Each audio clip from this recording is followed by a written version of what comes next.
Right, different setup, and this time starting off with TLT. This is a nice average of the bonds, let's say. So it's the opposite of the yields. You can see we hit the bottom, that makes sense, and we bounced. Today was a nice little bounce day. It's a reversal of the slaughter we've encountered the last few days. So I don't think there's any change in trend. There was no particular news. It was just Trump basically jawboning his way out of a difficult situation because yields are rising. I always said it, yields are the scariest thing for financial markets, especially governments, and they're breaking out, which is why you see bonds crumbling. Here we have a bounce. Maybe we go up here, we fill a gap sideways and then back down again. There's no macro fundamental reason for this to reverse. It's a small technical bounce at the absolute lows, and it coincided perfectly with Trump just, jawboning, basically, like the Iran war's almost over. Oil goes down, dollar goes down, yields go down, volatility goes down. It's always the same four. And in this case, yields goes down equals TLT up. So it was a small reversal, but I do not see this as any macro change.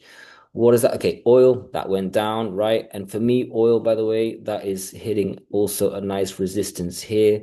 So that coincides perfectly. It's funny how news and price action coincide, but that's just the way it is. It's you'll always find some sort of news to excuse the price action in any chart, to be honest.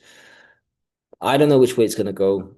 I mean, this looks pretty strong, right? This is usually a bullish trend line. You sort of hit your head against it until one day you break out and then sideways up. So oil is still looking good. Of course, if they just declare the Iran war over, then down we go. Not sure that can happen any day, but Trump lies so much. Like I think he just said the Iran war's coming to an end soon because of what's happening in markets. And I think yields going up is the scariest thing, and it's linked to oil going up too. The whole inflation narrative and everything. So not sure what to believe, and I don't need to guess every day. Let's just respect and look at the markets. And if it goes up, then have a plan. I've been trimming my oil stocks. I've trimmed basically 33%, like a third. I still think it could go up.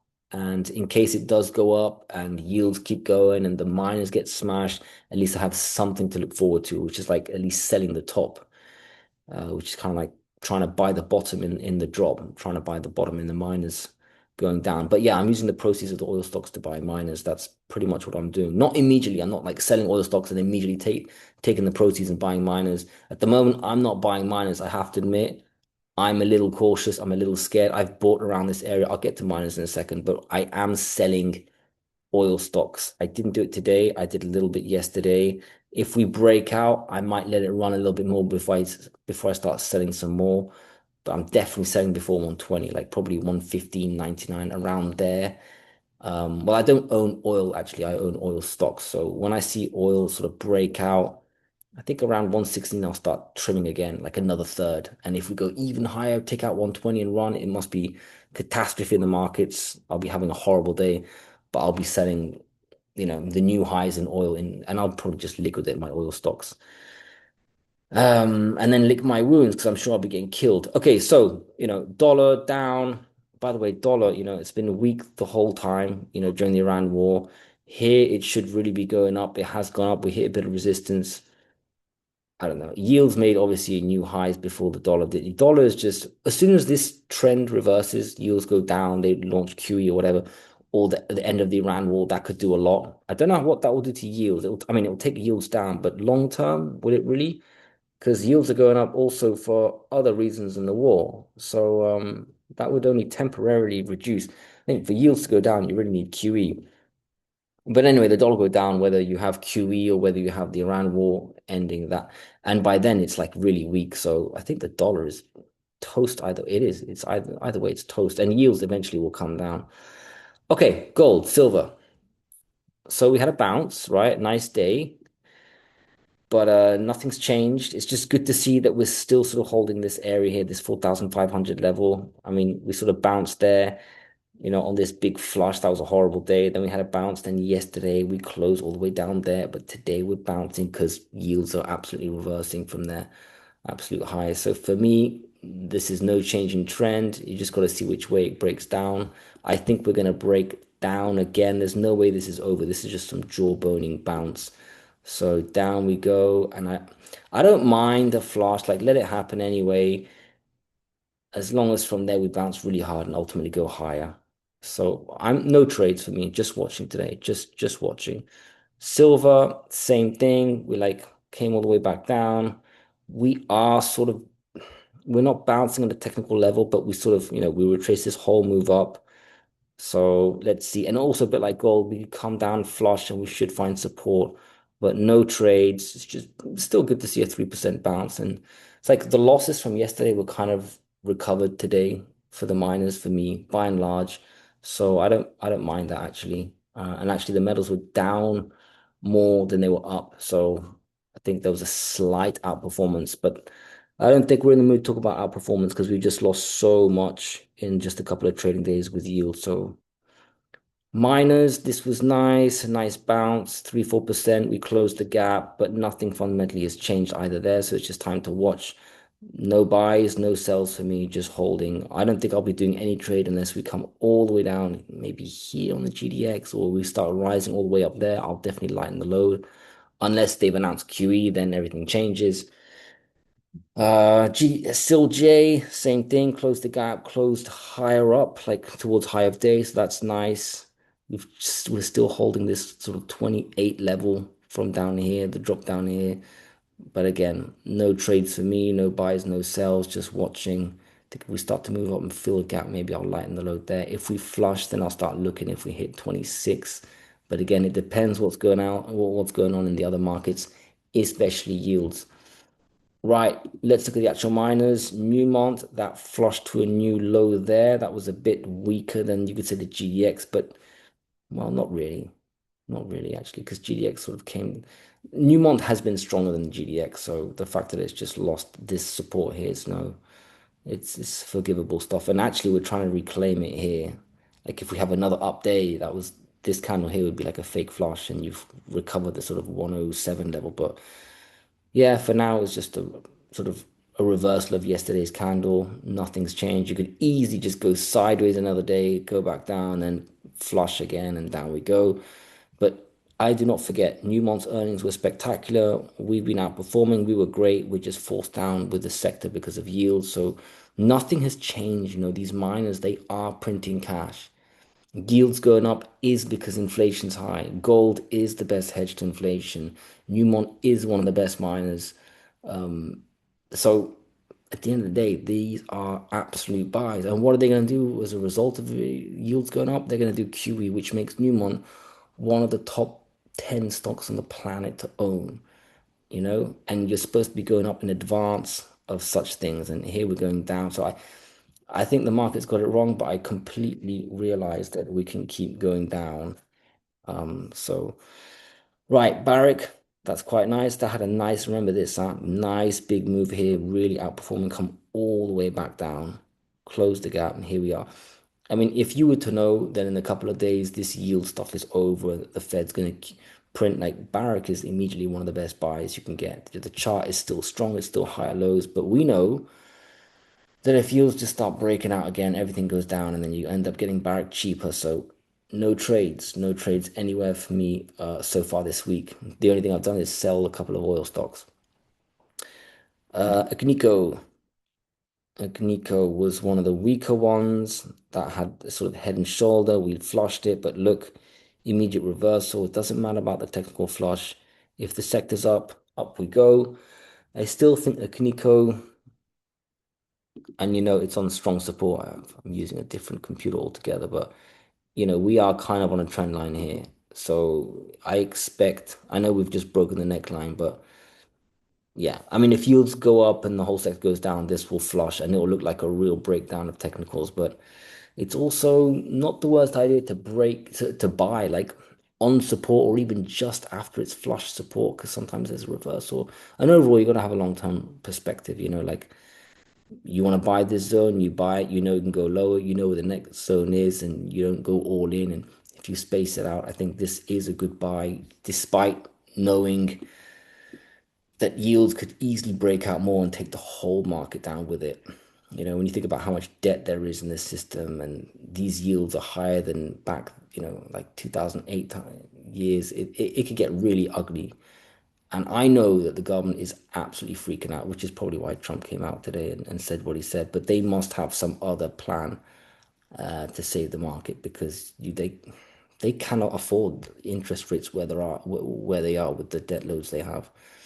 But okay, Akinico, average day, average recovery. Chart is a bit weak, but it's an absolute beast stock in probably the best sector, best commodity to own long term. Wheaton, it's okay. Same sort of thing, just on support, just closed the gap, just reversed yesterday overall. Royal Gold, that's now hit its support down there. I bought this, my first buy back here.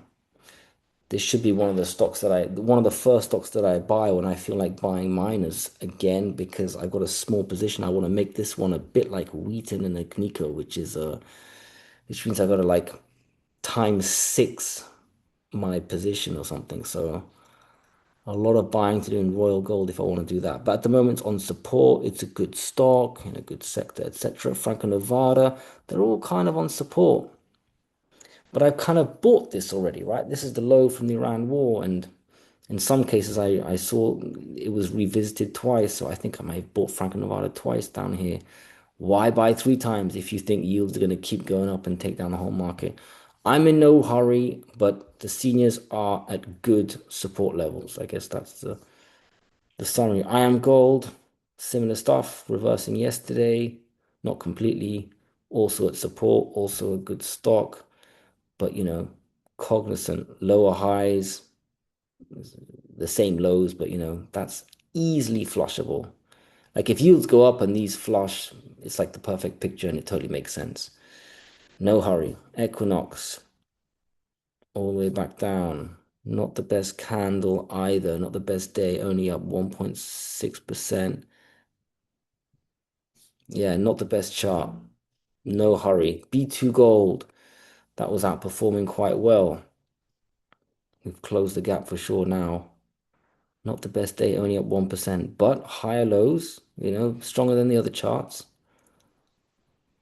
Like B2 Gold, a bit like Barrick, higher lows and probably one of the stocks that will perform the best when it's over. Unless this, whatever's happening here lasts like 3, 4 months, then the chart will look different and any sort of peer outperformance it had will disappear. So all the charts will look different and this will last a couple of like maybe one extra week and then if it sort of subsides and comes back down here, the outperformance chart will disappear and it won't have the same sort of momentum boost when everything reverses. Aris, that's good.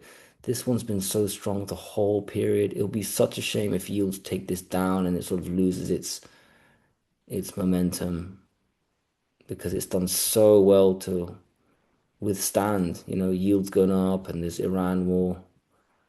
It's actually got a nice descending here. You can see this, yeah. See, that was so good. Just comes, pops its head, and then bam, up we go. 3 days later, we're at new all-time highs. I think we need something macro to reverse yields massively, and I think that can only come out of like a government policy. I don't even think jaw burning won't do it. I don't even know if the Iran war will reverse this. It will short term definitely take down yields and the chart of yields will be damaged and all that. But long term yields go up, right? Inflation goes up, even with the Iran war ending. Like inflation was a problem before the Iran war was a problem, before it existed. So for me, long term, they need QE. They need QE. But when that's announced, it's too late. Like, well, it's not. I think gold and the miners will just keep going up forever at that point. Then it's really over. Harmony, this actually, I feel like it had good news. And not just today, the day before. It was supposed to be really red, but it wasn't. Was it yesterday? This thing had good news. I should check it out. I just own too many stocks now, but I think there was good news, like earnings probably or something like this. It was up like 3, 4, 5%, where everything else was red, and then it ended up being unchanged. That was the day before. Now we're up 6%. That kind of explains it. Otherwise, fantastic. chart, higher lows. It's not like Harmony. Harmony's been like a serial underperformer for a long time during this Iran war, especially. Actually, one of the worst stocks. It's just from 26 to 13, literally 50%, exactly 50%. It bounced okay.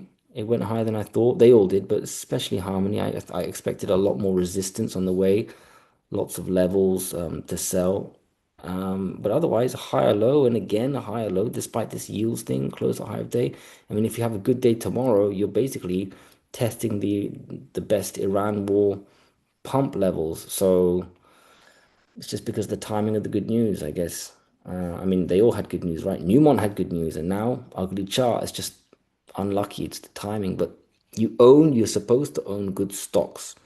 And although news or events can take you down short term, long term, reality should be reflected. And long term, I think gold goes up massively with what's going on, not just the Iran war. The Iran war is irrelevant, actually. If anything, it helps. It should help gold, and it has. But long term, gold goes up. Every single thing is in its favor, unless yields go up and they do nothing, and there's like a deflation crack. Right? I still don't even think that's. In fact, even if that happens, I think historically gold goes up. I really can't see a scenario where gold goes down. Actually, it sounds silly saying that. It's like bubble thinking, but I really don't long term think that's possible. SBSW, always one of the ones that gets smashed when everything goes down. This is okay, closing the high of day, filled the gap.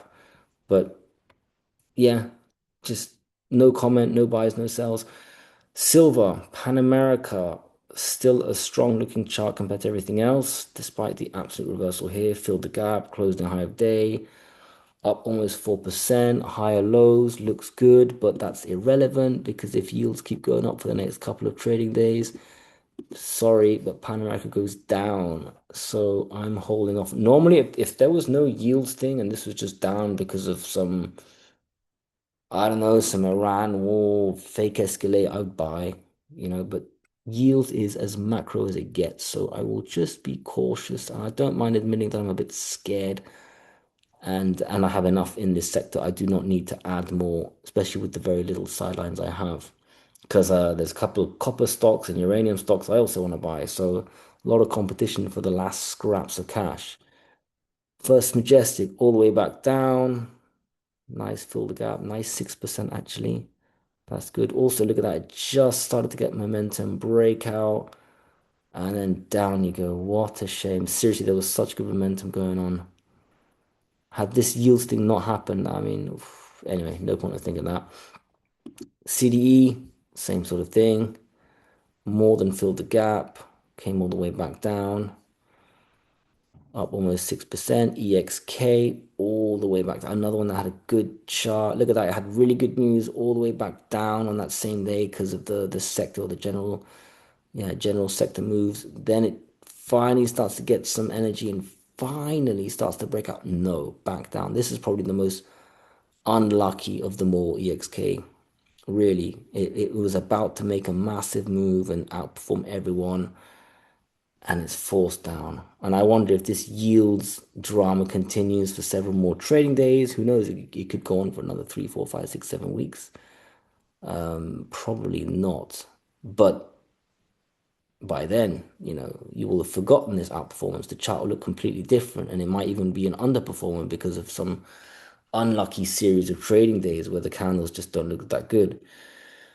Heckler, yeah, starting to break up back down. Not only back down, but basically testing the absolute lows. Wow.